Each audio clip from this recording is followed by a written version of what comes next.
Hello and welcome to the Ice Guys. This is the show that takes you into the world of the National Hockey League. Every game, every day, from a betting perspective. With pro sports handicappers, Ian Cameron, Alex B. Smith, and various guests from the world of hockey and sports betting. And now, here's your host, Ian Cameron.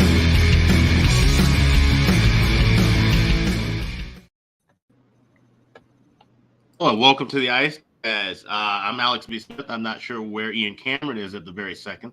Matt Robinson also joining us. Welcome to today's episode. Today is Leap Day, December 20th. We're back. You got it, Ian? We're back. Yeah. I closed the wrong window. I closed my StreamYard screen just now. I'm trying to close off stuff that I don't need for notes. And here we are. We're back. Welcome to the Ice Guys. Thursday, February 29th. Yes, it's a leap year. That's why we've got a February 29th today. Ian Cameron, Alex B. Smith, and Matt Robinson with you, ready to break down the Thursday card. We're very excited about it. It is a huge Thursday slate. We are looking forward to it. We'll get, obviously, to that in just a moment. First off, though, what I want to start with is, obviously, we'll get to the Tanev trade. That was obviously the big deal yesterday. The big news, I guess you can say. And, look, not at all surprising. This is something that we have been basically expecting for quite some time. Dallas and Chris Tanev, Dallas and the Calgary Flames, as far as Chris Tanev goes, have been linked for several days now. It was just a question of when we would see that deal likely come to fruition. And it ended up happening last night. It ends up happening. And what I love about the deal for Dallas is Chris Tanev fits an immediate need, the type of defenseman they need, and that is shut down, block shots, be very sound in his own zone. Because let's be real, we've seen this team defensively maybe not nearly look as sharp, not nearly look as strong in front of their goaltenders as they did last year and 2 years ago. So to get a Chris Tanev, this is a guy that's going to help you at playoff time. Is there the concern that, yes, he's older, mid-30s, yes, he's had a lot of wear and tear on his body and the potential for injury down the road? Of course. There's no question. He plays a very rugged game, blocks a million shots. It leads the possibility to him getting injured. That's you're always at risk getting hurt. But, you cannot shy away from making a trade for a guy like this because you're worried he might get injured. This is a situation where he makes this blue line better. He gives them exactly what kind of they've been missing here as far as their blue line is concerned. So, and what I love about the deal that Jim Nill was able to pull off here, the general manager of the Dallas Stars, is no first-round pick given up. The top three consensus prospects in the Stars organization were not included in this deal. Maverick Bourque, Logan Stankoven, and Bikesell, the defenseman that's playing over in Europe right now. So it is a good sign there. They didn't have to give up any of their bigger high-end prospects out of the cupboard. And obviously they got someone that's going to help them at playoff time. Your prototypical Stanley Cup playoff defenseman that every team needs, if they're going to eventually lift Lord Stanley's Cup in June. So I like the trade. And Calgary didn't get a bad return either. Second-round pick. I like Artem Grushnikov, the guy that I saw here in Hamilton play for the Bulldogs in the Ontario Hockey League. He's a very physical defenseman, hard-hitting, very good team guy, teammate as well. So they got a nice little – now he's not ready for the NHL right now just yet, Grushnikov, but it's someone that will develop in the Calgary organization. I'm sure he's going to play with the Wranglers at the very beginning, and they obviously get the second-round pick as well. So it was a solid return for Craig Conroy, but definitely for Dallas, look, a great deal because this is the kind of player they need right now. We'll start with Matt on this one since he's the resident Dallas Stars fan here on the show today. Matt, I know you're excited about Chris Tanev making his way to Big D. Yeah, no doubt. I know they were in the running for it. I know it leaned that they were kind of in the lead as far as who might land him, but I think it's a great fit for Dallas. I honestly don't know if Nill is done. I think he might even be looking to potentially add one more defenseman to the mix based on what I'm reading. But nonetheless, huge pickup for Dallas, big stay-at-home D. I was looking at his numbers. I mean, he's second in the league in block shots. Everyone knows that that's kind of his go-to stat. He'll block it with his face if he has to. But, he's plus 16. He has like 13 points, so it's not like he's hitting the score sheet often. But to be plus 16 on a lower-end team like Calgary that sort of had struggles throughout the season, just is a testament to how strong he is defensively. So I think it really helps the blue line. Obviously, would have loved for him to be in Dallas tonight. Big game against Winnipeg, division rival, battle for first place right there in the mix. It's looking like he may be in for Saturday, but more than likely next Tuesday. But nevertheless, really excited to have him. They've got this stretch of, lesser talent games coming up. So, he can kind of get some gel going and get some chemistry with the boys. But yeah, overall, love the trade. Didn't have to give up too much. So huge pickup for Dallas. Yeah, no first-round pick, no top 3 prospects in the organization given up to get a guy like Chris Tanev. That's good GM work, certainly, by Jim Nill. Alex, your thoughts on it? Yeah, fantastic trade. That's one of the holes that needed to be patched up for Dallas. Now that you have a fairly solid blue line, you can sit down a 39-year-old Suter who pretty much does a whole lot of nothing most nights. And now you have a little bit of depth. If you have an injury, you can plug him back in. You have a veteran guy that you can trust in the locker room, and you have another veteran presence that you can trust, not just in the locker room, not just in practices, but who can actually get the job done on ice in Tanev. So I think it's a great move. Like you said, not a lot given up, and what Calgary got back will help them for the future. Calgary, and I know, like I said, Flames fans don't want to hear it, but this is a team that should be looking at a soft rebuild. And I mean, I mentioned it on the Betcast, and we said, Tanev get moved. I think Hannafin would be another guy we could see get moved before March 8th. Markstrom's a different story. You probably stick with him for the rest of the year, and you try and move him and get something really big during the offseason. I think that's the best kind of option there for that. I think there's a couple of teams that might be moving some big-time goalies in the offseason, Calgary being one of them. But as far as things go for right now, it's great to see that a trade's finally happened, because this will move the needle. This will get other teams that really need to patch some holes and get some things done before the 8th. Finally, we might see some more movement here. So the first domino has fallen, and we'll be busy keeping up with that for the next 9 days. Yeah, the trade deadline fast approaching. March 8th will be here before you know it. So we're definitely looking forward to that. And certainly when these trades roll in, we'll be definitely giving our thoughts on each trade that goes down the pike, certainly between now and the March 8th trade deadline.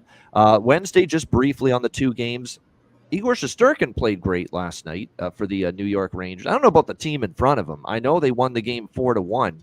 But that was not the best performance. I expected a little bit more from the Rangers than they delivered, especially when they had the lead in the third. They really were sitting back and letting Columbus really fire away at them.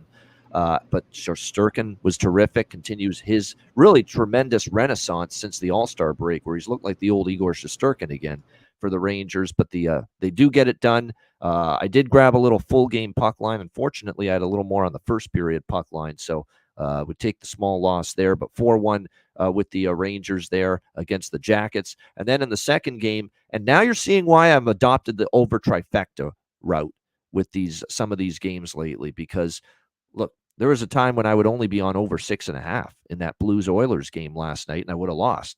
But last night we did have, as we split it between the first period over, the first period both teams to score, and it was that 2-1 start to the game, and then it just quieted down. And that's kind of like what happened with LA and Edmonton the other night, where Edmonton defensively, after a rough start, they got their shit together in the last 2 periods, played a lot better, as did Stuart Skinner. Skinner was excellent. Again, that's 2 back-to-back third periods with the game on the line, where Stuart Skinner has played very well for the Edmonton Oilers in net. And the Oilers, with another nice solid win to try to get their game back on track after a little bit of a rough patch. They've now won back-to-back games at home against the Kings and the Blues. And now we can stop talking about Connor McDavid's goal drought now, thankfully, as he gets the overtime winner last night for the Oilers. And now we can get back to business as usual and not have to hear about that for another several days in a row as McDavid gets off the schneid. How about Zach Hyman, man? This guy is something else right now. 40 goals on the season, gets a goal, 2 goals last night for the Edmonton Oilers, their first 2 goals. What an incredible player this guy is. Hard work every single night. Just a dog on a bone from a forechecking standpoint. You can't beat him for loose pucks. He is going to win those battles 9 times out of 10.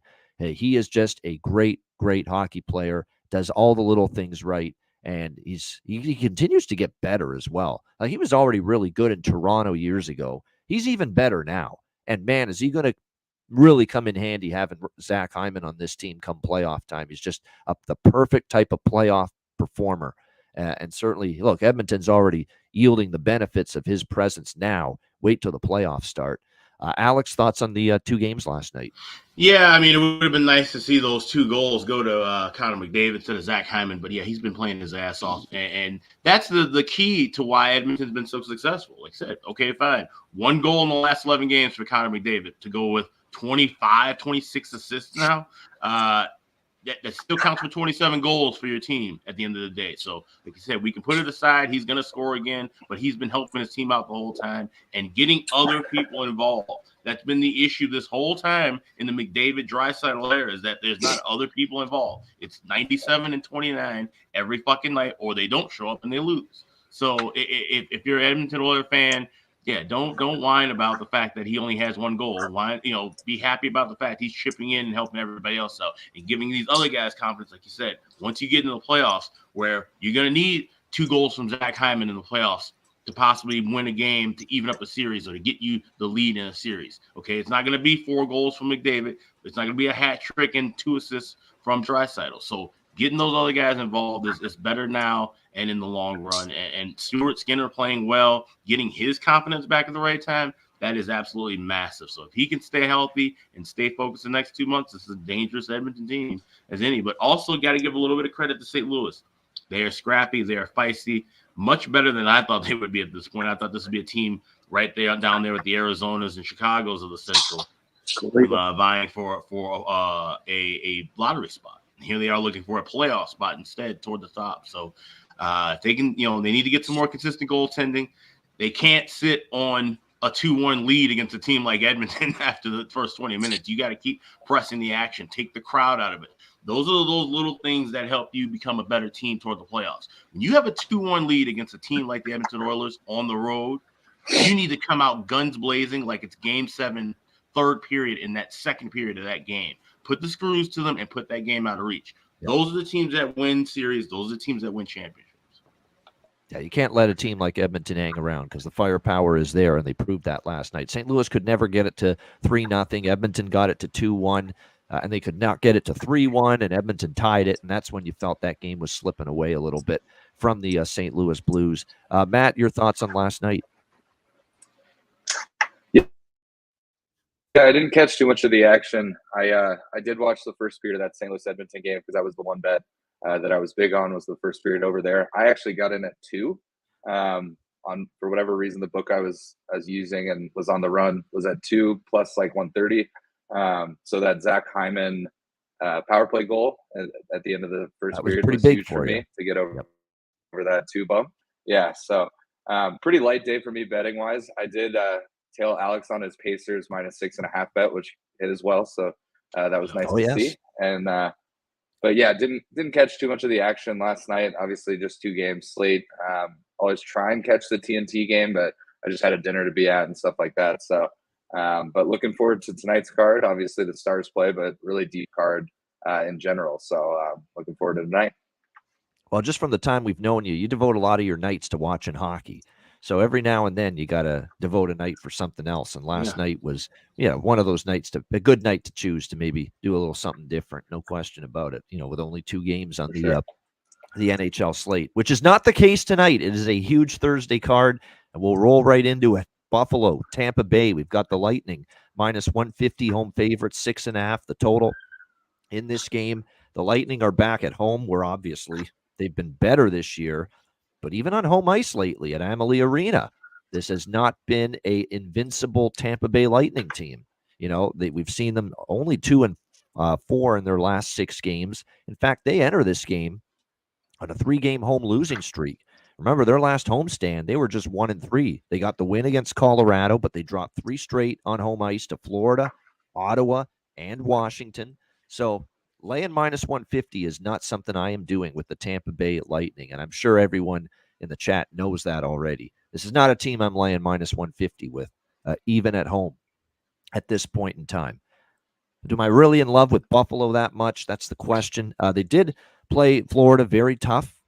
3-2 loss to the mighty Panthers on Tuesday night, so you got to give them credit for that. hung into that game. And I will say this about the Buffalo Sabres.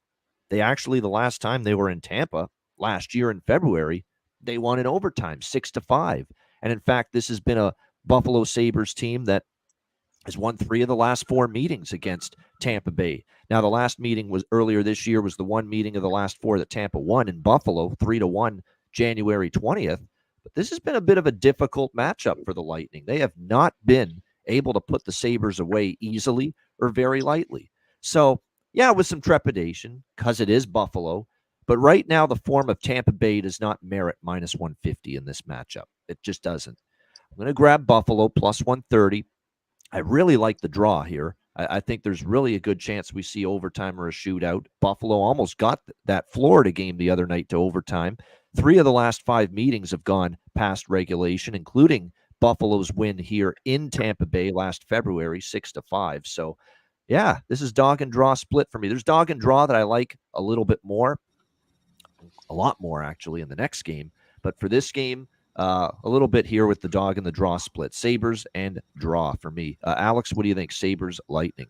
Yeah, this is my smallest draw play. This is the draw play I like the least, and it's strictly off of history. 3 out of the last 5 meetings, teams that, Tampa Bay needing points desperately, and Buffalo has played teams kind of a little bit better with Tampa. So we could see some back and forth pace, and it's, just worth grabbing at a number based off series history. What I like more than that is the first period over. And I'm not even going both teams to score. I'm just going strict first period over, 1.5 minus $1.25. 9 straight first period overs in the last 9 meetings, 16-4 the last 20 meetings between these two teams. So there's always goals early in the contest between Sabres and Bolts, and definitely liking that first period over. So a little bit of draw, but much heavier on the first period over.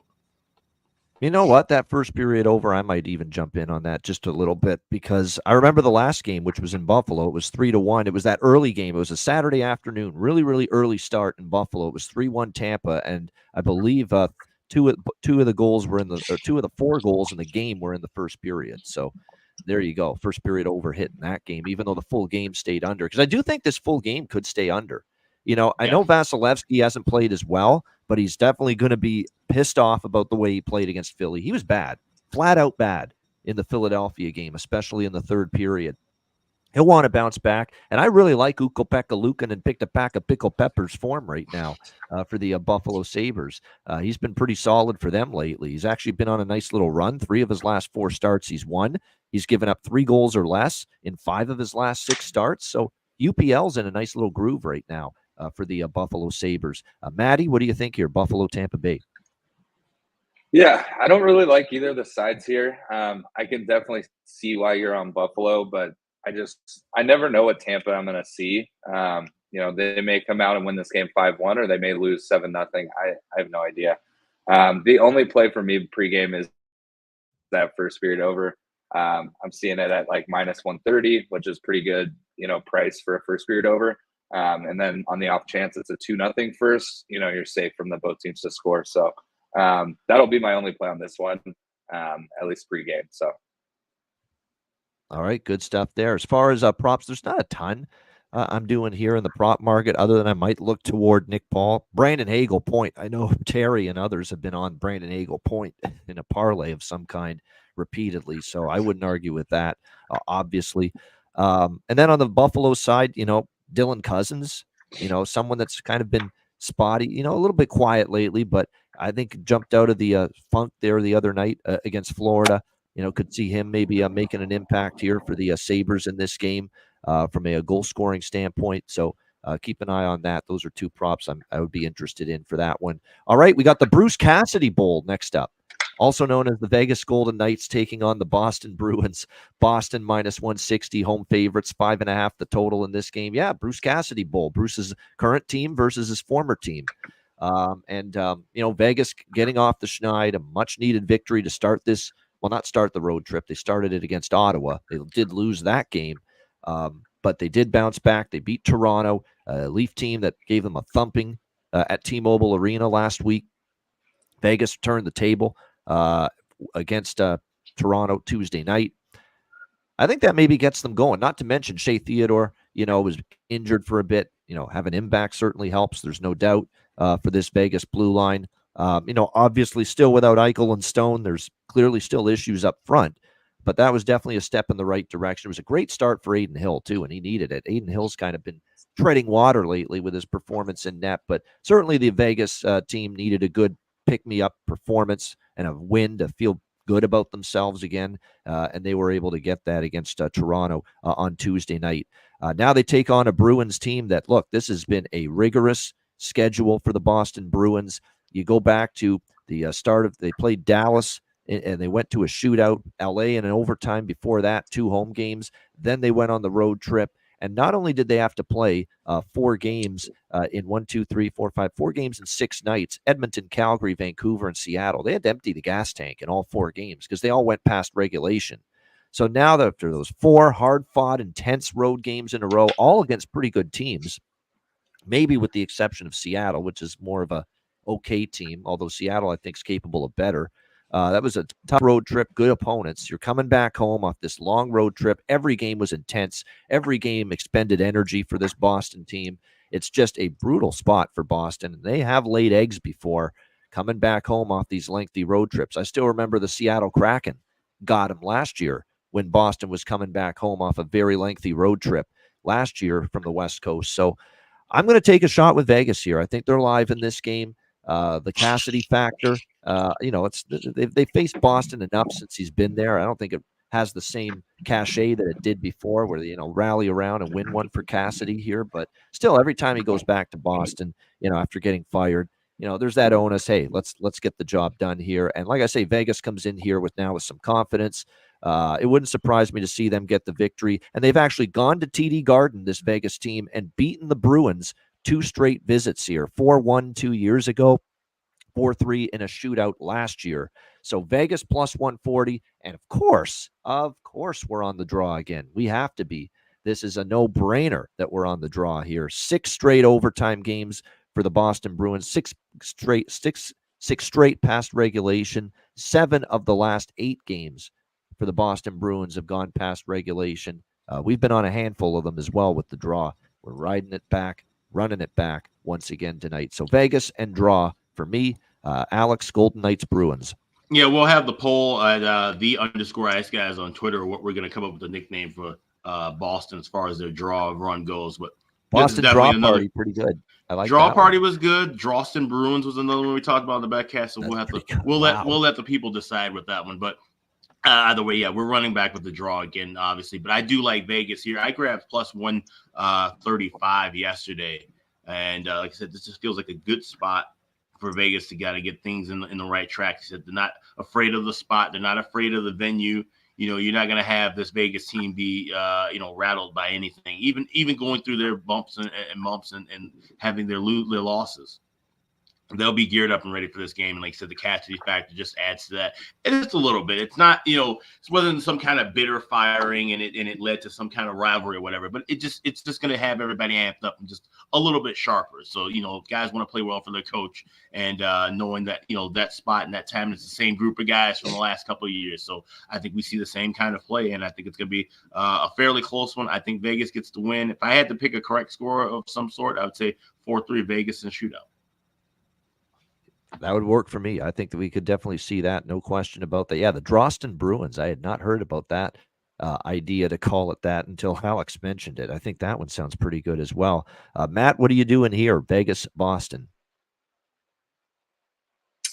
Yeah, I like the game total over at 5.5. I think Vegas is going to score some goals. So instead of taking Vegas, plus 140, which is great odds, I think I'm going to take Vegas to score over 2.5 goals. It's still, solid. I think it's like minus 110.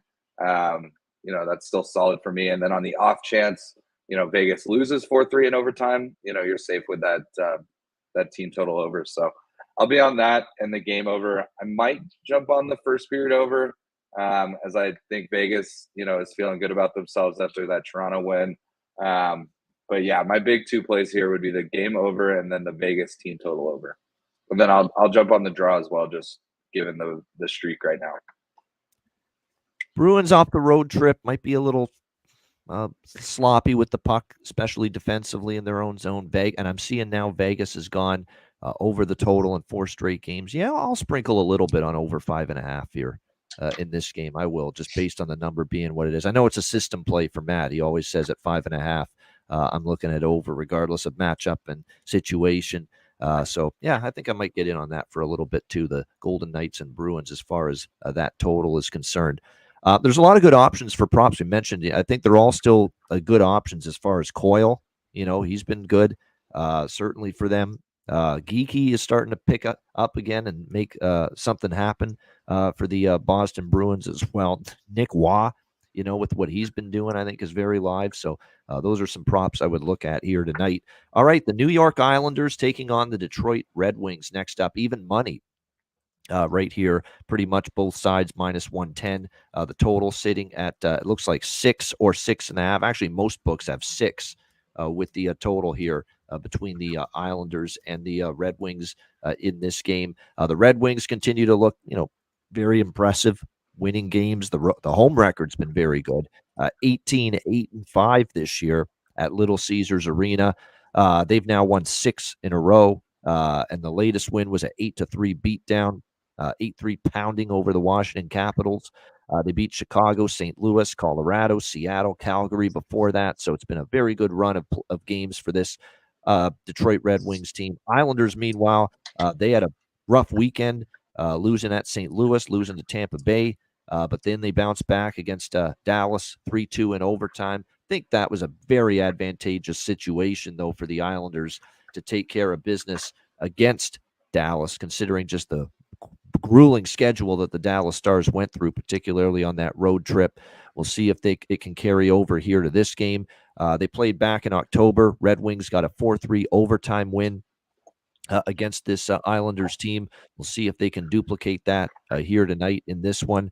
Detroit does play Florida Saturday afternoon, ABC, national TV spotlight game. So, this is kind of a tricky. I'm worried a little about the spot here. The things are just rolling along nicely. Beat down against Washington off the Kane goal, the return to Chicago for him, that emotional night. I'm worried that there's a dud maybe for Detroit tonight, but at this price, I still have to look to Detroit. I have to. I mean, it's cheap. They're the better of these two teams still. I'm going to split it with the team total over, and I'm going to sprinkle on the draw here in this game as well, because we did see overtime last time between these two teams. So, and the Islanders right now are at a point in the season where they'll drag any team into the overtime as long as they can secure a point, because every point's so valuable for them. So I'm going to do a little Detroit money line team total split along with the draw here. Alex, Islanders, Red Wings. Yeah, I'm on Detroit money line and the draw split as well. A little heavier on the draw, just because if we get the draw, we can probably grab something a little bit better in game with Detroit money line. But like I said, this is a cheap price for Detroit, and the cheap price to fade the Owls.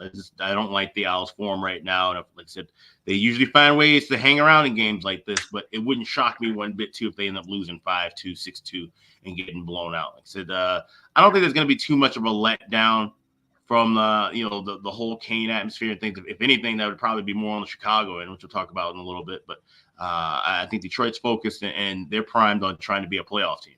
And they know that the Islanders are a team that's in their rear view mirror, but they could push them a little bit further back in that rear view with a win here. So wings and draw, those are the only two things I like here in the spot. And Chris Otto mentioning that this matchup is the number 1 and number 2 ranked teams in the NHL for the first period draw. So there you go. If you're interested in a little first period draw, and you can bet that too. You're not just chained to full game when it comes to these draw bets. You can look at first period as well. And it looks like you can get, first period as far as the draw is concerned here. Let me just take a look here. Plus 175, plus 180. I might sprinkle on that a little bit too. You could take some shots with that at plus 175, or take some shots with first period correct scores 0-0 and 1-1 as well.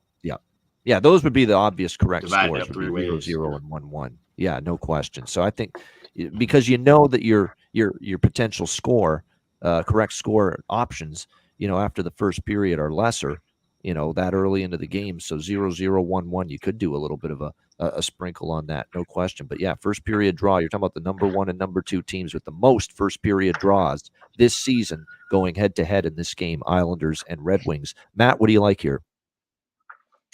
This just seems like weird a weird spot for this game. I mean, the obvious play is Detroit, I would think. I mean, just how they're playing lately.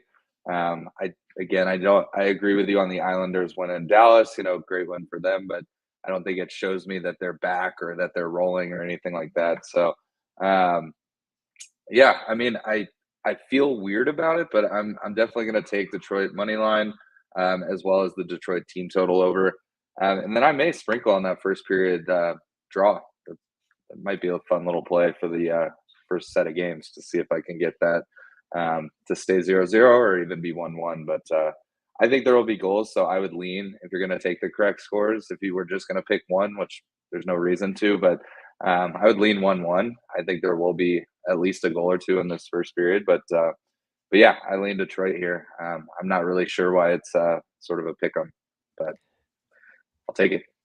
Not a great price, but you know what I'll throw in as an official play? Give me a Kane and DeBrincat point parlay plus 125. I mean, again, the price isn't off the charts, but plus 125, Patrick Kane, Alex DeBrincat point parlay in this game. I mean, they've been on fire, both of these guys.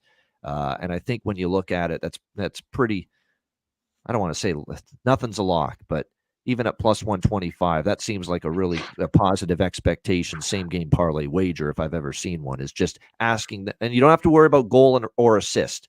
You just get a point, whether it's scoring a goal, whether it's setting up a teammate, and it gets there. So yeah, plus 125 for a Kane and DeBrincat point parlay in this game for Detroit.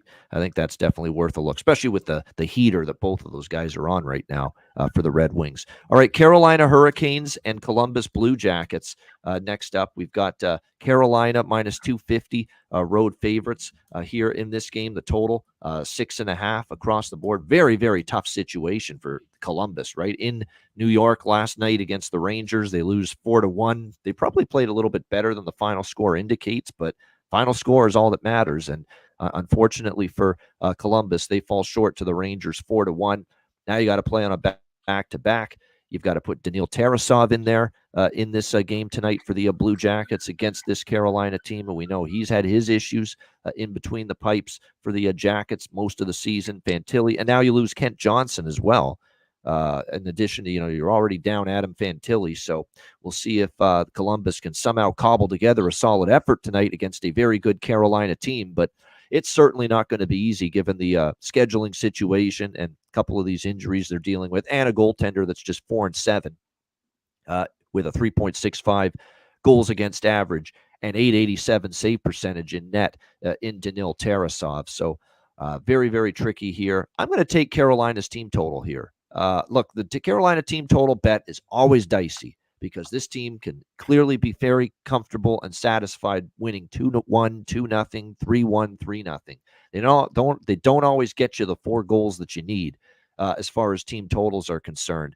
But I think they can get that tonight. This is a Blue Jackets defense that's now got to play on back-to-back games. It's a Blue Jacket defense that A, isn't great, B, doesn't have a lot of quality depth to it. Now you got to ask all these guys that have played, hard minutes last night, play hard minutes tonight against a tenacious forechecking team, against a Carolina team that, as we know, they're a high-volume shot team most nights. They'll shoot the puck from anywhere against a goalie that's clearly struggling with his confidence right now in Tarasov. So, this could be a night where Carolina, even with their offense, like they have scored 3 or less in 4 straight games, Carolina.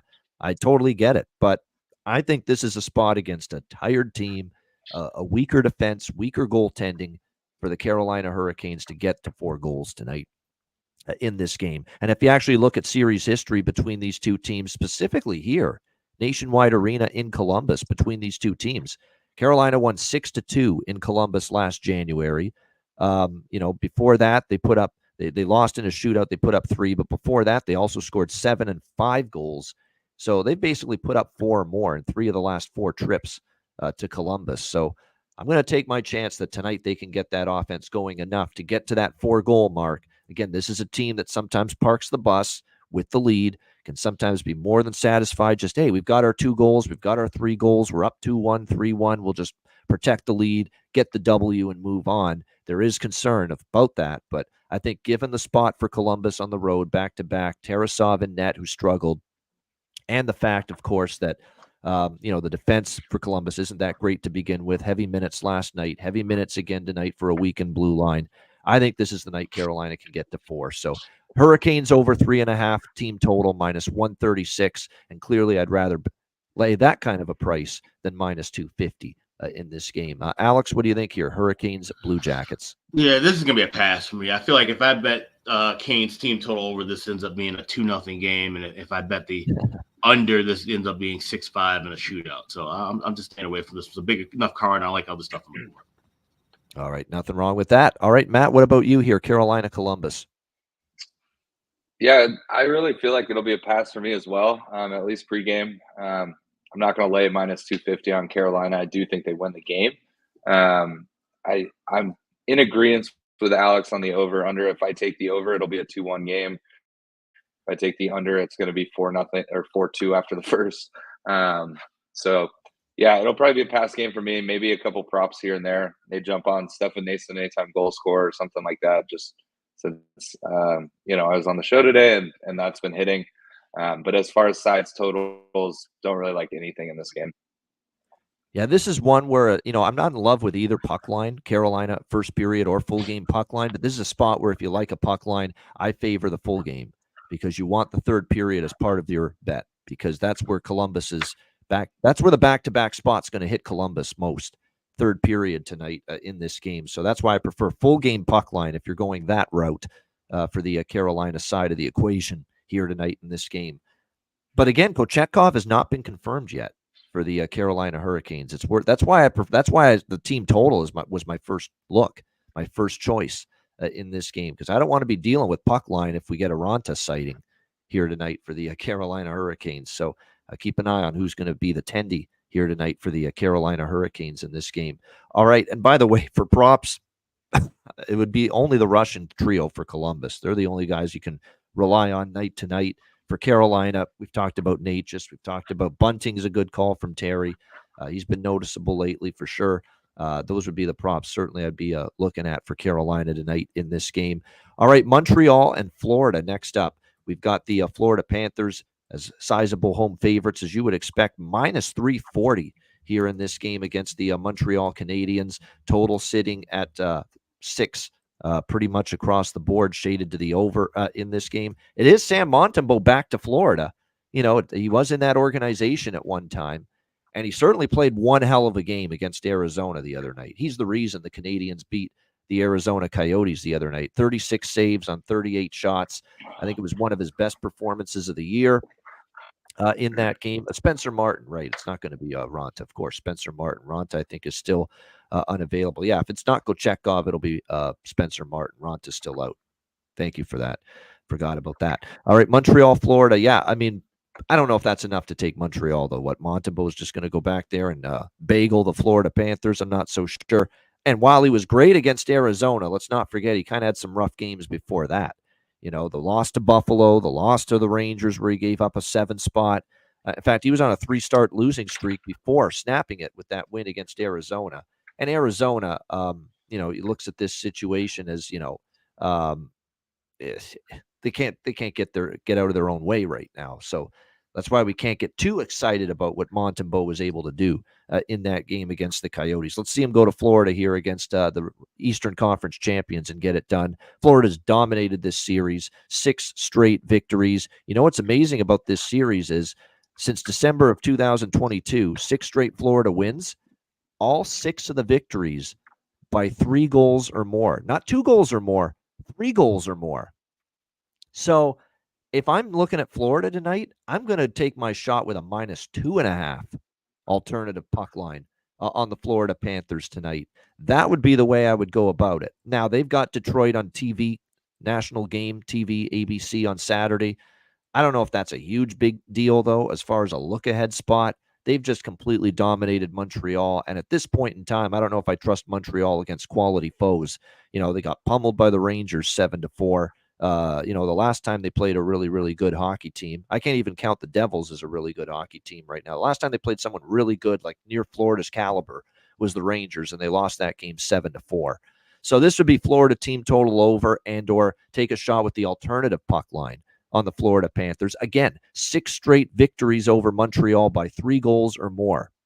So the margin of victory has been at least 3 goals in 6 straight for Florida here over Montreal. And the alternative team total in this game, or alternative puck line in this game, is -2.5 at around +150, +160 is what you can get with that. So I haven't locked in either. I don't know if I will, but I'm just throwing it out there. That's what I'd be looking at in this game. What do you think here, Alex? Montreal, Florida.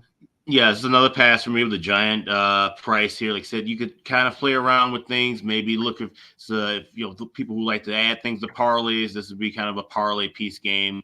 We always look at Sam Reinhart to get a goal for Florida. That's something that you can kind of look at. Maybe add some player props to tie different things in. But I probably won't have anything individually in this contest. All right, Matt, how about you here? Canadians, Panthers.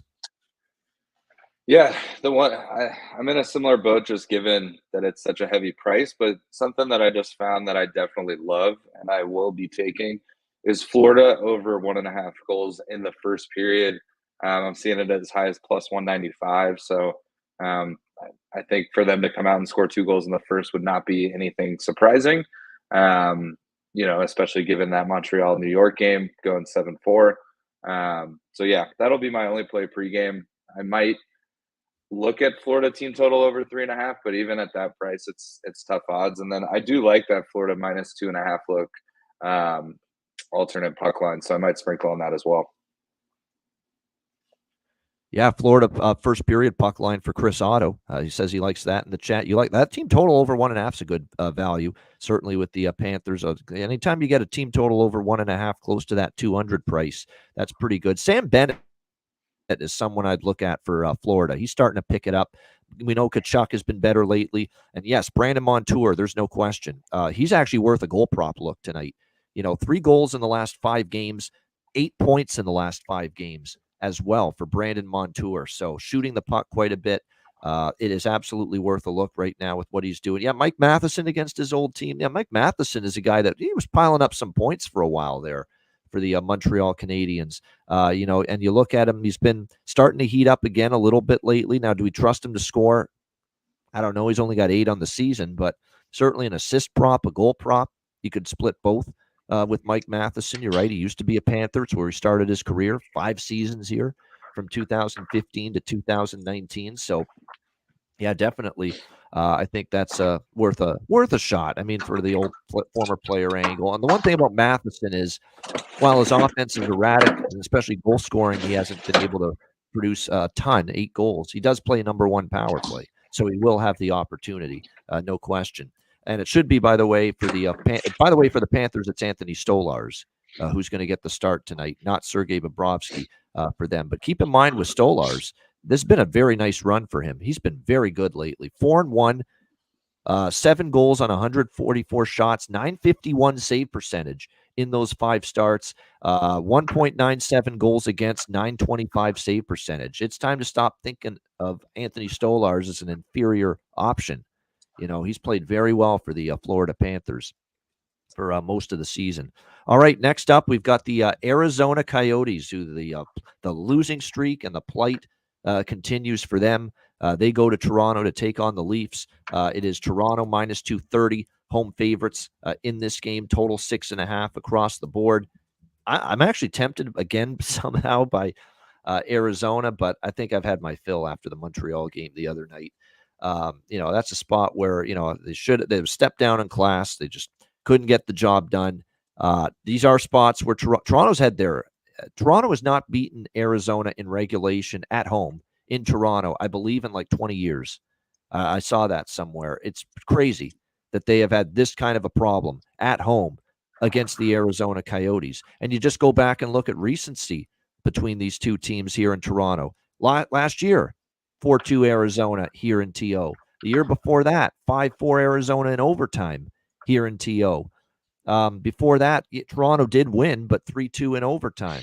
In the year before that, Arizona 4-2 in Toronto.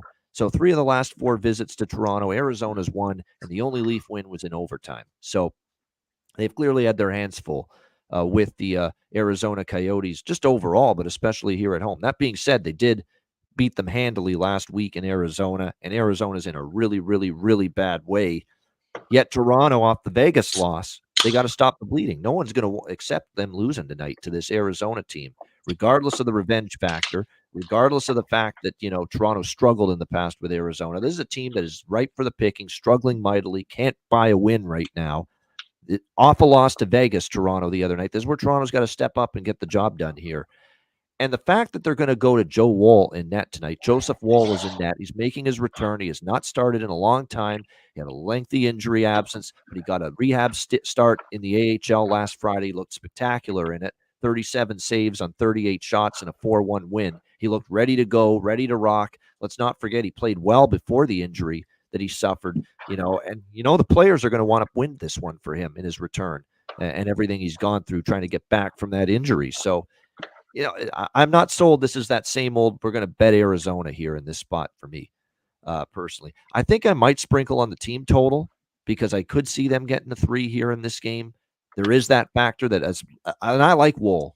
I don't care who's in net for Arizona, and it's going to be, it looks like, Connor Ingram tonight. But if you notice, Connor Ingram hasn't been the same guy since he returned from injury for the Arizona Coyotes. Now, a lot of that is the shit team in front of him. The defense has been abominable lately for the Arizona Coyotes. It's been awful. But at the same point in time, we can't totally absolve Connor Ingram of blame. He's given up 7 goals in 2 starts since he's been back. The team can't defend in front of him right now. So, when I look at this, you could argue Woll is the best goaltender in this matchup tonight against the Arizona Coyotes. So I'm going to sprinkle on the Coyotes team total a little bit. I don't know if I can do the draw. I know I did the Arizona draw split last year in Toronto. I don't know if I can. They're bad right now. They're finding ways to lose.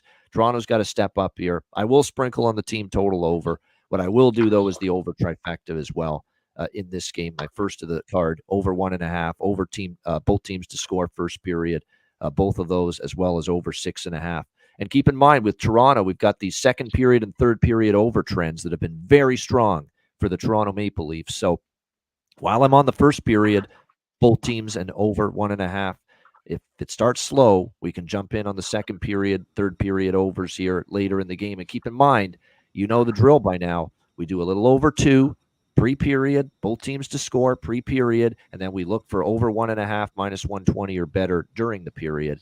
That is the betting approach for me with betting these period totals moving forward, including with this game, should the opportunity arise. What do you think here in this one, Alex? Arizona, Toronto. Yeah, and because I misquoted that yesterday when I was posting it on Twitter. But yeah, like you said, it's getting that flat 2, which that's available at Bet365, correct? But that is during the game. Yes. Right. Okay. So so if you have books that, and I don't know what other books I have to shop around. Bet365, you won't see second and third period totals until just before the intermission of the in the previous period. Yeah. Right. And you can find them at flat numbers. So that's the thing. Trying to find flat totals in any market, it's kind of hard. So if you have Bet365, you have that option. But obviously, you can also look at the FanDuel and some other books that have both teams to score in the second period pregame, and grab some of that as well too when you're trying to kind of shape up and get the best of value looking at these second period overs. So I just wanted to mention that because I did tweet that out yesterday. But as far as this game goes, and I will be having a lot of live looks, even first period and full game overs will be things I'll look at in game to try to get lower prices. The only thing that I like pregame is, like you said, Arizona team total over 2.5. The way I look at this is that either Arizona wins again and they score 3 goals, 4 goals, or it looks like it did last week at Mullen Arena, where Toronto wins the game handily, but they still give up 3 goals. And like I said, with Joseph Woll coming back, and yes, okay, he looked good in the AHL, got his conditioning stints in, but we could still see him give up 3 goals and Toronto, win this game handily. That's not a far-fetched ask. So laying just $1.15 for 2.5 with Arizona, that's the only pregame look I like. Everything else I'll be doing in-game. Right, good stuff indeed, no doubt. What do you think, Matt? Arizona, Toronto? Yeah, I'm going to keep it pretty simple. I'm not going to do the over trifecta, but just do the first period over and game over. I'm totally cool if you want to wait and do it live to get a little better odds, because you are having to lay like minus 160 on that first period over. But on the off chance that there's 2 quick goals in the first 5 minutes, then, you can't really get in on the game. So I'm probably just going to lay the juice and take the first period and game over here. I think both teams will give up a few goals. So I think it'll be, a 5-3 type of game. I lean Toronto, but not at that price point. So yeah, it'll just be first period and game over for me. So wait, you like both teams to score in that spot as well in the first period? I don't hate that play. Just on the off chance they play similarly to how they played in Phoenix and Toronto's up 2 or 3-0, then you lose on that bet. So I might just lay the juice and just take the -1.5. Okay. Yeah. But I don't hate that both teams to score because I do think Arizona is fully capable of scoring in that first period. So no, I just brought it up strictly because you were saying about in reference to with laying the juice at 160. Would you be having some of that in pocket so that way you can shape it where you don't have to just go pot committed to just laying 160. You can kind of divide it up a little bit and maybe even give yourself some wiggle room if you find a better pricing game. That was my suggestion to that. No, yeah, that's a good point. Yeah, I may do a little split and then again, obviously look live. There's no goals in the first 5 minutes, then there's going to be really good odds, and I still think it can hit at that point. So, good. Yeah, point. There's no pregame ceremony. You're talking about like they'll do a tribute probably for Kerfoot. Yeah, that was a joke. That was a joke. Yeah, that's a joke. Yeah, they might. You never know with this fucking team. They gave one to Pierre Engvall for Christ's sake. I mean, I couldn't believe that. From the New York Islanders, but that was just ridiculous. That's totally absurd. Giving one to Pierre Engvall. Come on, my goodness. There's a lot of props I like. McMahon. I'm going back to Bertuzzi, but look, Bertuzzi's plus 250. What did I say the other night when we cashed the bargain bin on Bertuzzi? This will be the last. If he scores again, this will be probably the last time we get him above plus 300 for bargain bin material. And sure enough, look at Bertuzzi's plus 250. But I still like it. I mean, he's on a roll right now. McMahon. I would look at Kerfoot for Arizona against coming back to Toronto, of course. I think when you look at it, also. When you look at the Arizona side of things, I like Dursey. Someone mentioned Dursey. Dursey's a Toronto kid. He doesn't score a ton, but I think he could be shooting the puck a little bit more. Certainly maybe get an assist as well. But Dursey, I don't mind the looks. Dylan Gunther, I think now getting more opportunity. First power play. Zucker. Those would be some other looks for Arizona. I would focus mostly for me on Tyler Bertuzzi, Domi maybe as well, because Domi, I think, has had some chances for them. So keep an eye on that as well in this one. All right, next up, we've got Winnipeg and Dallas. Many of us were kind of hoping we'd see Chris Tanev make his debut tonight for the Dallas Stars, but that's not going to happen. He won't make his debut probably until next Tuesday. They're even doubtful he'll be ready to go for Saturday when they play San Jose. So we'll see how that turns out, how that shapes out. But no Tanev yet. Visa issues will delay his arrival. We've got Dallas minus 135, home favorite, 6 the total. The one thing that's been very, very clear about the Winnipeg Jets, when they played in Dallas this year and last year, they play hard there. They play really good there. Then they play Dallas tough there. And I wonder if the Rick Bowness factor has something to do with that. Knowing Rick Bowness was there in Dallas as the head coach, knowing he got let go, and there's that kind of, extra, sympathetic vibe to let's get going here and let's get this done for Bones here tonight back in Dallas. But it's not just that as to why I'm leaning Winnipeg in this game. This schedule for Dallas, it's caught up to them. They had 0 legs by the third period against Colorado the other night, and they're coming back again traveling. I've said this before on the show. It's ridiculous the travel that they've had to do since February 10th, nearly 3 weeks ago, at Montreal, home for 1 game, at Nashville, home for 1 game, back on the road for 4 straight on the road, back home for 1 game against the Islanders, back on the road back-to-back in Denver the other night, and now back home again. This is travel from every game to the next game for over 10 games in a row now. That is going to eat away at you physically, and it's going to leave you devoid of energy. It's going to leave you devoid of that extra skating stride that you need to win puck battles in an NHL game. And that's what we're seeing right now from the Dallas Stars. To me, they're a vulnerable favorite. What Dallas needs right now is a couple of games in a row at home. And unfortunately, they're only going to get 2 games in a row at home because they're going to have San Jose on Saturday, and then they're going to go on the road against San Jose on Tuesday. home and home. So even then, the schedule makers gave them 2 measly little home games before they have to travel again. So this is just the schedule. Sometimes in the course of a long season, guys, the schedule just chews you up and spits you out. Okay. And right now, that's what it's doing to the Dallas Stars. I could only look at Winnipeg here tonight, especially when you're talking about them with their defensive minded play and structure and the way they've played in Dallas and Hellebuck in net, getting him at a dog price is always interesting to me. So probably we'll sprinkle on Winnipeg. But what I like even more is the draw in this game. I think there's definitely overtime potential. Dallas has been just a overtime machine, especially on home ice. Last 2 games at home have gone to overtime against the Oilers and the Islanders. You look at this series history between these teams last year in Dallas, November 25th, Winnipeg wins 5-4 in overtime. We've seen 6 of the last 10 meetings go past regulation. Winnipeg's gone past regulation in 2 of their last 3 games overall. So Jets, a little bit on the draw too for me in this one. Alex, Winnipeg, Dallas. Yes, I like the over trifecta in this, and I'm going to be, I guess I could say 2 out of 3 I have already in pocket. First period over 1.5 minus $1.12, and first period both teams to score plus 192, both available at FanDuel. But over 5.5 is available there at minus $1.30. I have a small piece of that. I would like to try and grab that at either $1.10 or plus money in game. So that's the way I'm looking at that. So if you can find a 6. If your book has a 6, I say go ahead and grab over 6 now. Play the full over trifecta. But with that 5.5, I'm gonna maybe be a tad bit greedy and try to get some plus money out of that. But I like the first looks, first period over, and both teams to score in that, and I also like the draw here as well. Obviously, a strong series history. Now, keep in mind that 6 out of 10, 5 of those were in a row going back a few years ago. 4, we've seen only 1 of the last 5 meetings go. But like I said, Dallas is one of the best teams, especially at home, going past 60 minutes, and I definitely could see this one being tight enough. I think we get goals, so 3-3 correct score, something I'll have in pocket small as well in this contest, and considering I like over 6 along with the draw and first period over, first period both teams to score. And second period over. Don't you guys forget about it. We will be all over that, of course. Yeah. See, I don't love overs as much as you in this game, but absolutely the second period over. 100% I'll be on that here. No, 18 straight, guys. As you know, you've got to look at it. And what I'll be doing, and I'll mention it again, is a pre-period bet, probably on over 2 at a small price.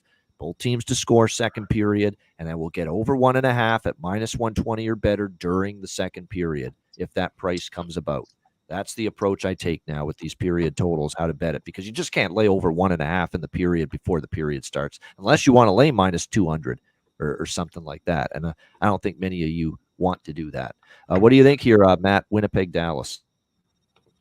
Yeah, we talked about it a little bit pre-game, pre-show, sorry, about the Tanev situation. Obviously would have loved for him to play, but I do think it gives Dallas a little boost to know that he's on his way. And, if you're one of the defensemen in the bottom 2 pairs, it may motivate you to play well, to try and stay in the lineup when he does get there. So, yeah, I'm weary on the overs here. I am going to be on the first period over, and I did get in on the over 5.5 last night. I always generally take the 5.5s, but Hellebuck does worry me. He is a great goalie. You look for Andre to have a bounce back game after that Colorado game. He knows he didn't play well. I'm not saying it was all his fault, but to give up 5 on I think like 24 shots is not what he's hoping to do. So and again, the chat will be like, oh, he's biased. I'm not saying I love Dallas in this spot, but I do think that this is going to be a really exciting game. I'm not going to be on either side. I do have a best bet on this game that I'll bring up later in the show. It's a little interesting best bet for me from what I typically would take. So I'll save that for later. But yeah, overall, just really excited for this game. I think both teams will be playing kind of playoff style hockey. I do think there will be some goals, but I just think both teams, will want to win, obviously. But I do think the draw is a good play here because, like we've mentioned before, if it is tied, with 10 minutes left, both teams want at least a point. So they may, play more defensive, play more trap, dump pucks in, and then, get that overtime point and then, try and win the game from there. So I do like the draw here, but overall just really excited to watch the game. And obviously excited for Tanev to eventually be in a Dallas Stars jersey, but it looks like it's going to be on next Tuesday in San Jose. So. All right. Yeah, it looks like it's going to be one of the San Jose games indeed. And we got the goalie matchup we all want to see in this game. Connor Hellebuck, Jake Ottinger. Could be teammates for Team USA in international competition down the road, quite honestly, these two guys. So going head-to-head here tonight in this game for me, excuse me, for me with props, looks like we've got a switch up here from DeBoer. I see Robertson, Hintz, Pavelski. I see Marchment, Duchesne, and Steele. I see Ben Johnston and Craig Smith. And I see Delandria Foxa right now. I don't see Stankoven. What's going on here? Is that it? Did they send him back down? Did I miss that? But I don't see him on the line combos here for Dallas tonight because I'm looking at Stankoven. We're trying to ride this young kid right now the way he's been going, but don't see him right now. But if he is playing, if we find out this is just an error, and he's playing tonight for Dallas, then I'd still be looking at Stankoven in some fashion here for Dallas. I think for the Winnipeg Jets, the ones you really want to focus in on right now, Monahan, Ehlers is starting to heat up. Velarde, it goes without saying what he's capable of. So those would be some of the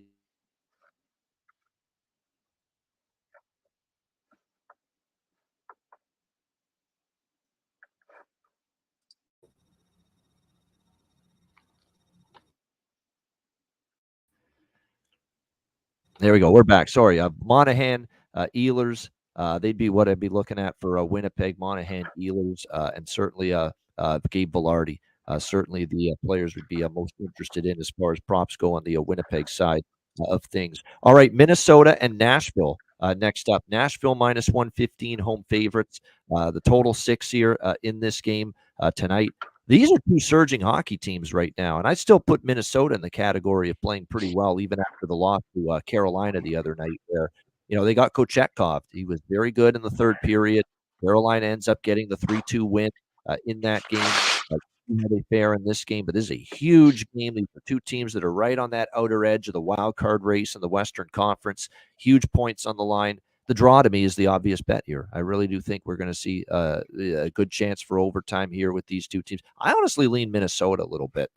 Nashville, the only thing that concerns me is Nashville's look, even in what was supposed to be a bad spot, Nashville ended up overcoming it, but Ottawa was pretty wretched, the other night in that game against the Predators. So I don't want to give Nashville too much credit, but I still must say, to come off the road in a tricky spot like that, which is usually bad news, that can be something that just to see them win that game and win it comfortably 4-1, you still got to give Nashville a whole hell of a lot of credit for that.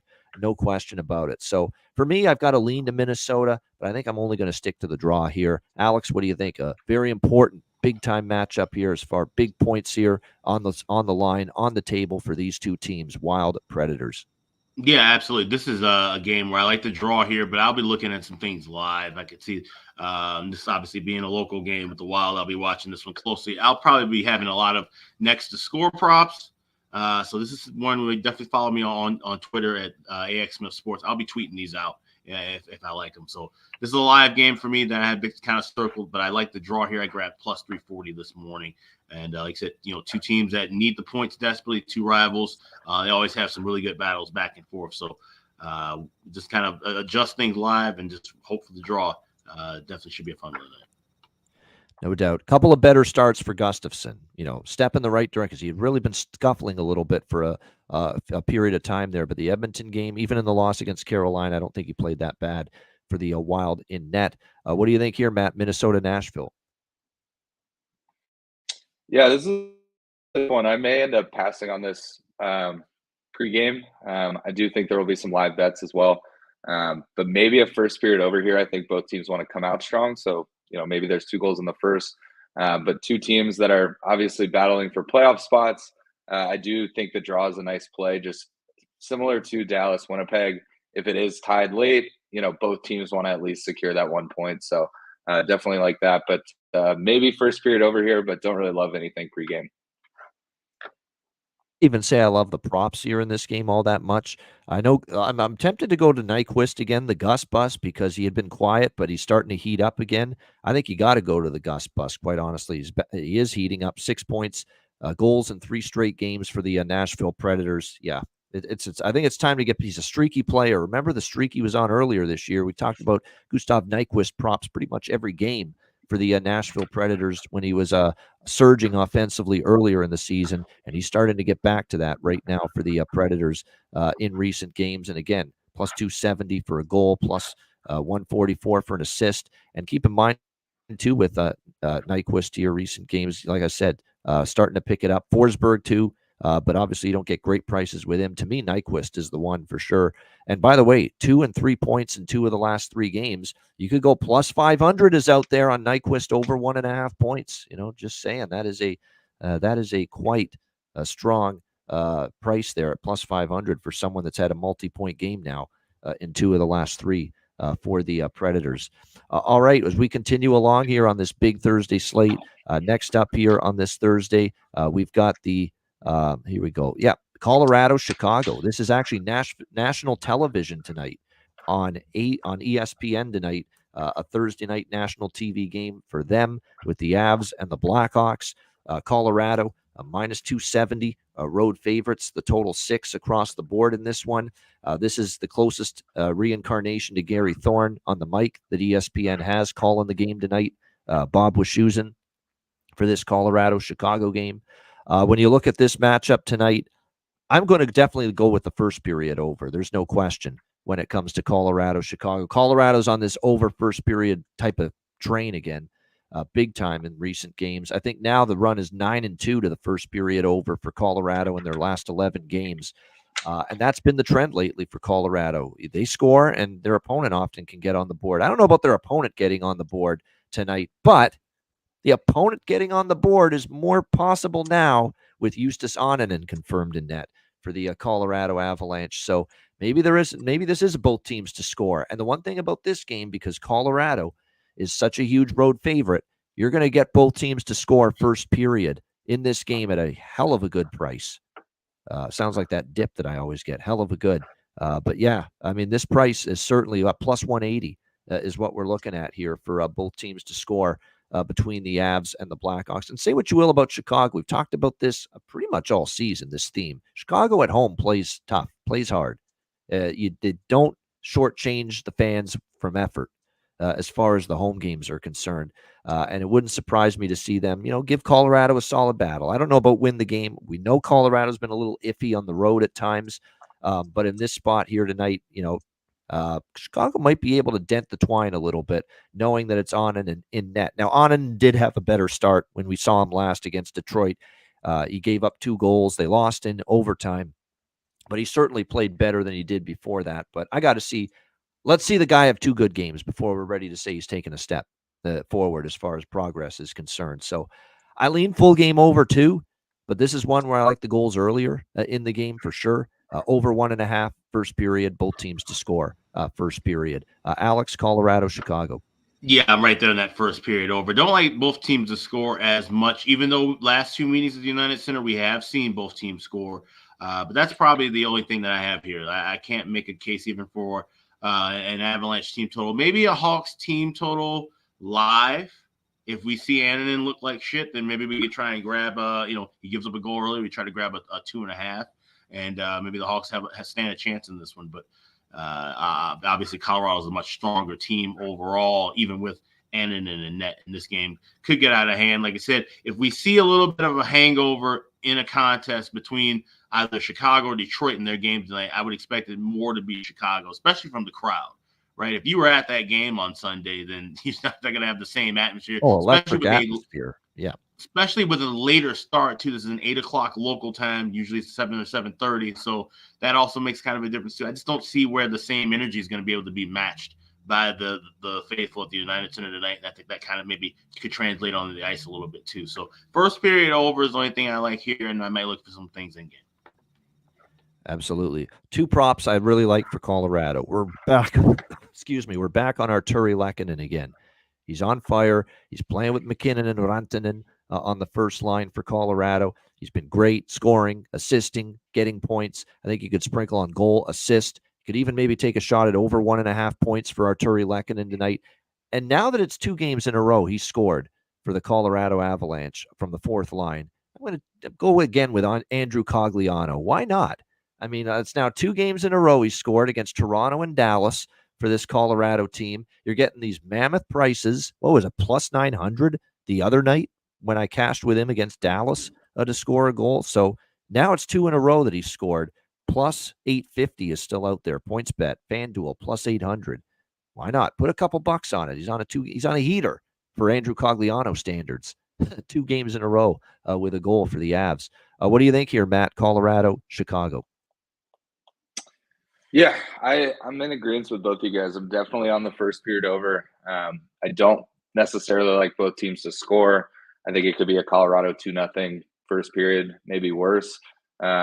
If Chicago does score, then I feel really confident in that first period over because I don't think Colorado will be shut out in the first period.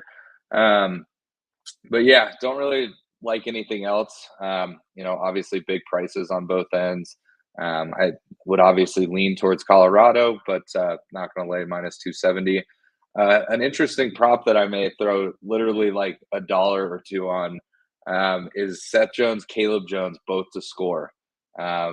They're brothers. Obviously, they played together in Chicago. Obviously, Caleb Jones didn't get re-signed. I'm seeing their goal prop is like plus 700. So if you combine the two, throw a buck on it, on the off chance it hits, it would be pretty wild. So just something for fun. But as far as actual bets, with your thinking there, Caleb Jones may not even play for Colorado. I've got him even in the top 6 right now on D. Yeah, he's coming up on Bovada as a goal scorer, but you're right. There's a good chance that he may not even be in the lineup. So maybe wait until I think that game's at 9:00 Eastern time. Maybe wait till like 8:30, and if it says he's going to play, might be something worth doing. But yeah, first period over is really the only thing I like pregame in this one.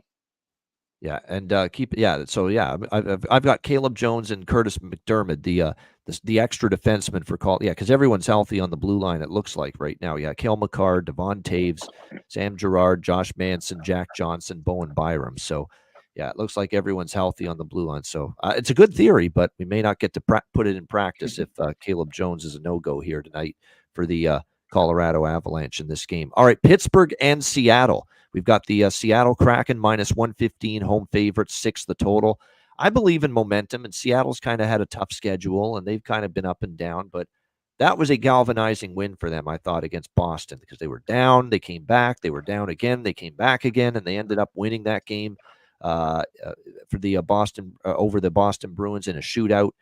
It was a very important 2 points for them. They need these 2 points desperately. So does Pittsburgh. Both of them are not only out of a playoff spot, but they're like a good 4 or 5 points out. So both of these teams definitely need points. It's an important game in the schedule here in this game. But yeah, I don't trust Pittsburgh off a really good win yet. I know that was a much better win for them against Vancouver compared to beating Philly when Cal Peterson was absolute shite. And by the way, shocker of the day in the NHL news-wise, Cal Peterson cleared waivers. I can't believe that happened. My goodness. I thought guys that give up 6 goals and shit the bed is just exactly what teams are looking for right now. So yeah, not a shock at all. Cal Peterson cleared waivers for the Philadelphia Flyers. I can't believe how bad he was in that game on Sunday. But Pittsburgh benefited from that. They beat Montreal before that, and that was a good comeback against Vancouver. I was very impressed. But I'm pumping the brakes here with Pittsburgh. I would only look Seattle here, minus 115 at home, short price. Penguins now coming off the high of that comeback win against the Canucks. I think Seattle now multiple home games in a row, build a little momentum going into this game. Grubauer's on fire. He's the better of the 2 goaltenders, in my opinion, right now. With all due respect, Tristan Jarry on his best night can be capable, but Philip Grubauer's play since returning has been excellent. Absolutely excellent. He's given up just 7 goals in his last 4 starts since coming back. He's been absolutely terrific, allowing just 6 goals on his last 80 shots, 3-0 with a sub-2 goals against average, and a .940 save percentage in his last 3 starts as well, Philip Grubauer. So give me the Kraken here. Crackheads for me, minus 115. Alex, what do you think here? Pittsburgh, Seattle. Yeah, it makes total sense. But this game just shapes up to be one of the draw season candidates of the night. 2 teams, cross-conference, needing points desperately, both kind of staying out of each other's way, both kind of having some up and downs at recent times. But I feel like this would be a good game, a close game, and I'm all over this draw. I got it plus 350 this morning. That's the only thing I like here in this contest.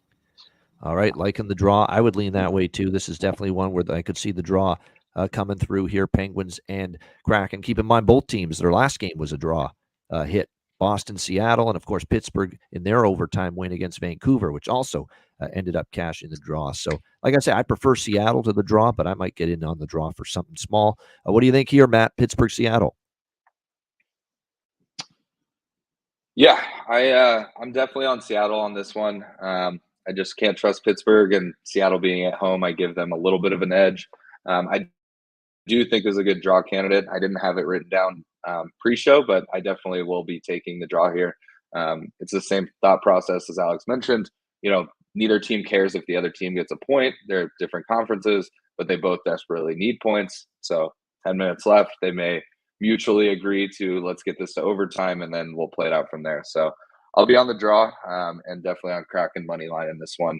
I kind of lean towards the first period over, but I also could see it being kind of a slow start. So we'll see it closer to pregame if I'm going to take that, but definitely the other two. But yeah. Yeah, as far as props, there's actually a few I like in this game. I don't know if it's going to be up or low scoring or high scoring, but I'll say this. I do like the way Grubauer's playing right now. And so I think it's one of those totals that could go either way. But Riley Smith and Rickard Rakell. Rakell's been on fire.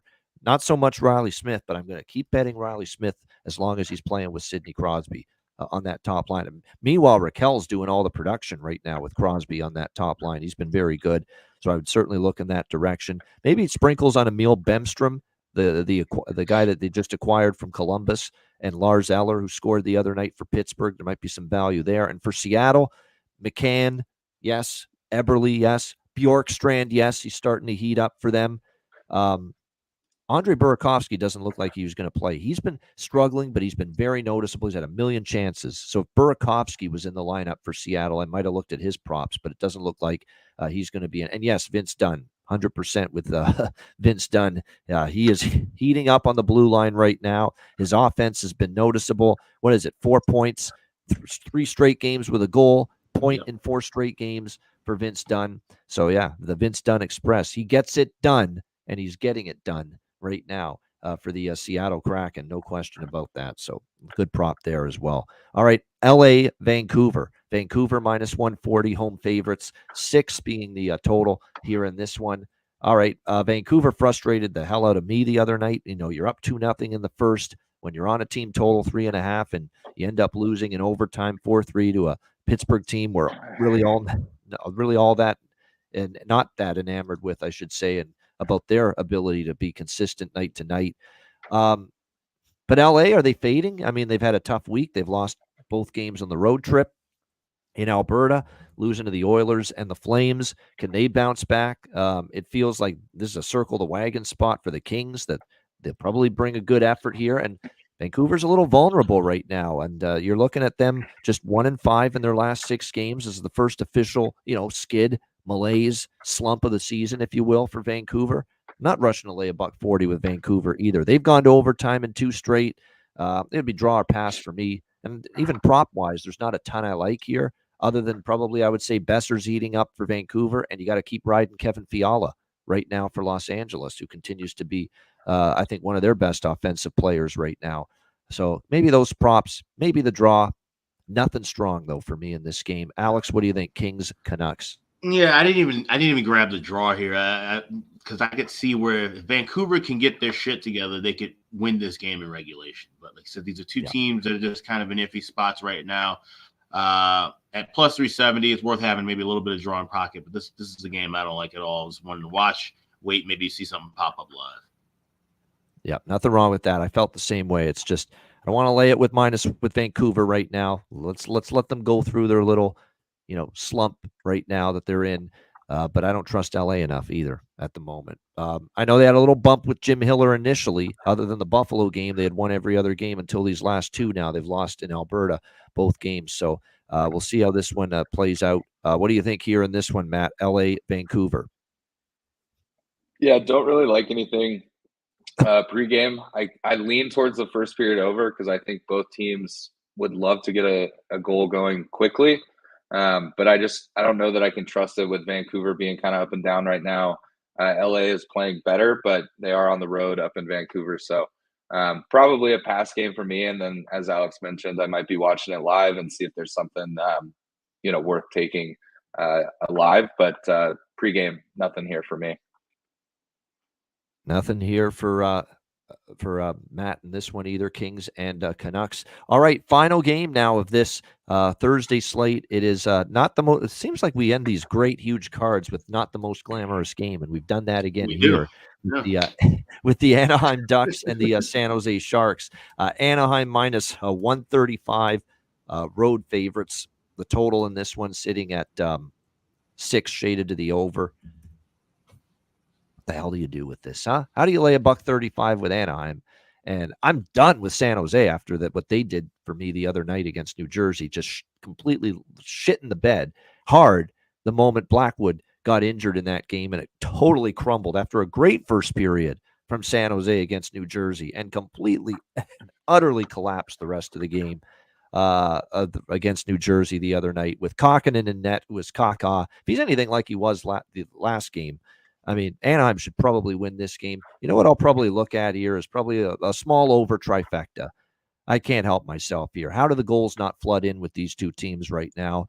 You really can't trust either one consistently to keep the puck out of their own net. We've seen them both have problems. San Jose is going to have problems now. I think now that they have got to rely on Kakkonen night in and night out. They've given up 4 goals or more in each of their last 4 games. You know, Anaheim's not a trustworthy defensive outfit. We've seen them give up 14 goals in the last 3 games. The games in San Jose between these two teams, let's go back to April of 2022. Last 4 meetings in San Jose, scores of 5-2, 6-5, 5-4, and 5-3. What's the common denominator? All of them going up and over the total. So I really like over 6 here in this game. Might lean to a first period over, both teams to score as well. But and in a small over trifecta. But personally, I like a little more on the full game over. 4 straight full game overs head-to-head in San Jose in the tank between the Ducks and the Sharks. Alex, just a hell of a hockey game to wrap things up here. Anaheim, San Jose. Yeah, well, I'm not watching a second of this. I won't be betting this game. I will be probably getting a DM or a text saying, "You like anything in this contest?" So I would recommend over 6, but I'm not touching this. Pass. Yeah, I can't trust either of these freaking sides. I actually think it would lean Anaheim. I think Anaheim's still a little bit better than San Jose can win this game. Minus 135 on the road, though, no fucking thanks. And San Jose, not a chance. So just give me goals. Just give me goals and I'll be happy. What do you think here, Maddie? Anaheim, San Jose. Same boat. First period over, game over is all I'll be taking in this one. I expect it to be more or less pond hockey. I don't expect a lot of hitting. I don't expect a lot of guys blocking shots. What's the point at this point in the season? And again, I've mentioned it before. When 2 really bad teams play, guys that are on those top 2 lines are thinking about goal incentives and bonuses that they can hit. These are the nights to get points. So I love a lot of points in this game. Those will be the only 2 plays I'm on. I do have a men's league game tonight at 10:45 p.m. So I might even be watching this game just because I'll be trying to stay awake for that game. So, but yeah, not an exciting game, typical end of night game. So it is what it is. And that's 10 p.m. Nevada time, local time for you, right? So that'll be like after all the games pretty much end that you'll be on the ice with your men's league team there later on. So Yep. remember all those sports wrap up in the Pacific time zone around 10 o'clock, 10:30. So that'll be after that Matt's team. You know what? Watching Matt's team will be more fucking exciting probably than watching this game, quite honestly, with the Ducks and the Sharks here tonight in this one. But there could be a lot of goals. I think there may be a lot of goals, so maybe it will be a little entertaining from that standpoint. But you're right. Playing for exercise. Neither team's close to the playoffs. Who wants to block a shot?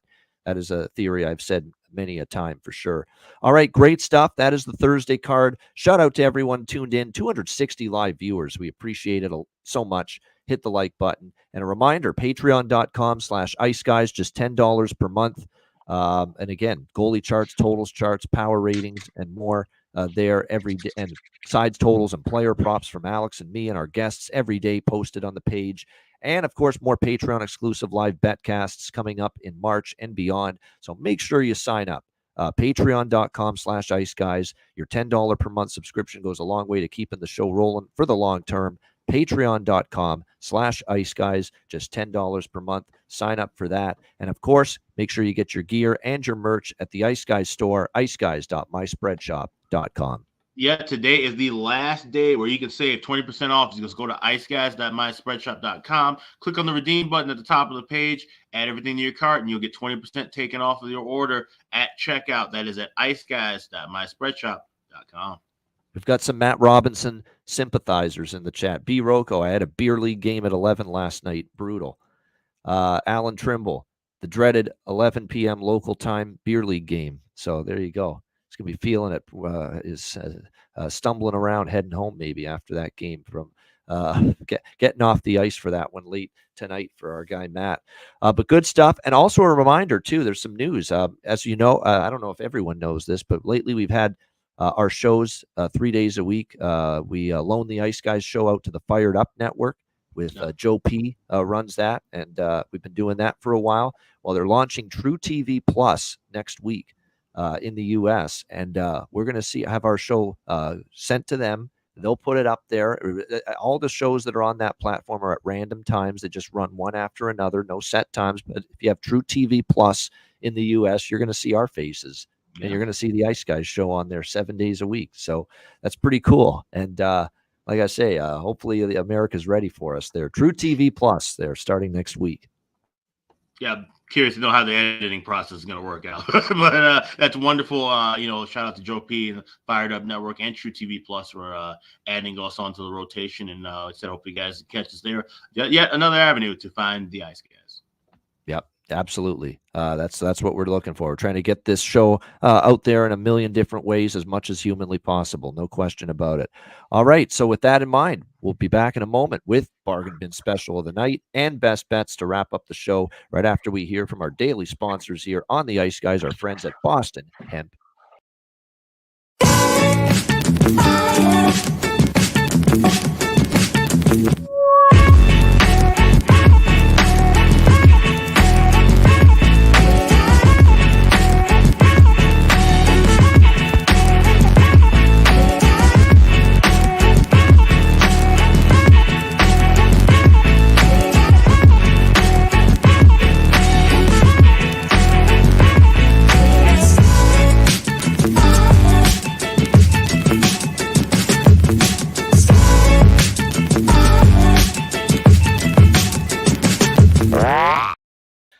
All right, Boston Hemp Inc. Make sure you check them out, and you can get 20% off all orders on the website with the promo code IceGuys over at bostonhempinc.com. All right, it is time for not best bets yet, Bargain Bin Special of the Night. I'd have my head cut off by some of our viewers if I skipped the Bargain Bin Special of the Night, I'm sure. We can't do that to everybody. Alex, we'll start with you. What do you like in the Bargain Bin tonight? Yeah, so I'm taking a shot. Going out to the west side of Chicago, you got Colorado taking on the Hawks. And there's a guy for the Avalanche who has done a whole lot of nothing the last few games. But I think this is a good spot against a bad team for him to get things back on track. And looking at Logan O'Connor, still on the second line, hasn't been taking a whole lot of shots. In fact, went shotless and scoreless in that last game against Dallas. He has scored 2 goals against the Hawks previously and played 11 games against Chicago. I can see where maybe he gets his rhythm going. Like I said, this is the kind of time where you see players who need to get into a groove on a good team. They do well usually against those bottom tier opponents in the last kind of 20 games or so. They find their openings. So, and it's funny, there was an old ad back in the day in Chicago that says, if anyone can, O'Connor can. So we're going to roll with Logan O'Connor, get a goal tonight. We can get that as high as, where's my list of everything that's gone? Get that as high as plus 350. Is what I'm seeing. So anywhere around in the plus 300 range, several sites have him over plus 300, well within the bargain bin range. Logan O'Connor, anytime goal for Colorado tonight against Chicago. All right, there we go. And that's someone I've cashed with before in the past. Not recently, but earlier in the season, I've been on Logan O'Connor a couple of times. Alex going to that well tonight. Logan O'Connor, Colorado Avalanche for his bargain bin special of the night.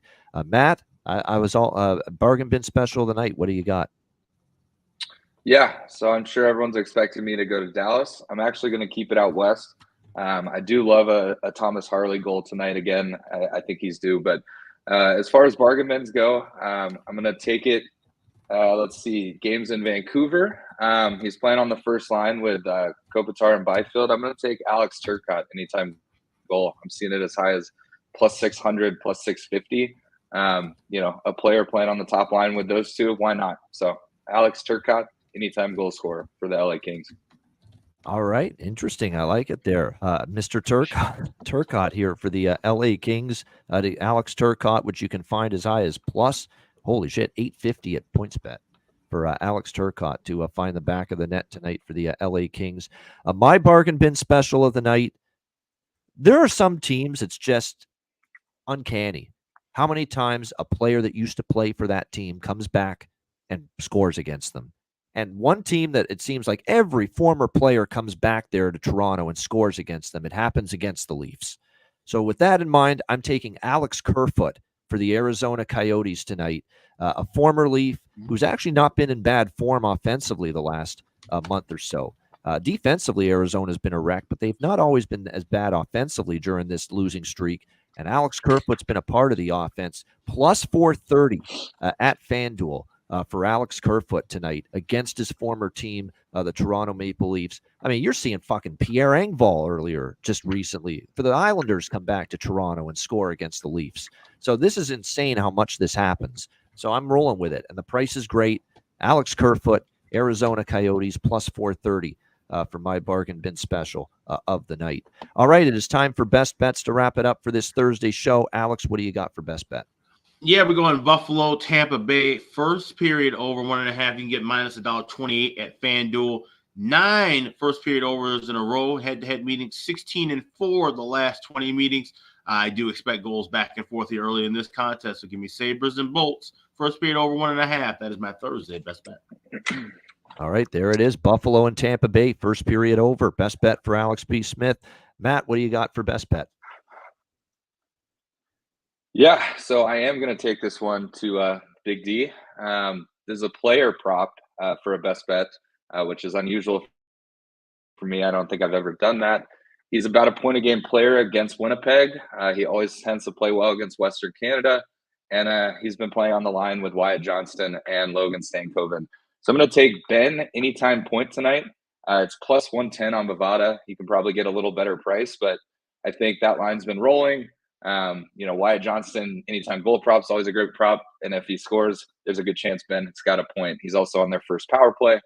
So give me Jamie Benn, anytime point scorer tonight against the Winnipeg Jets.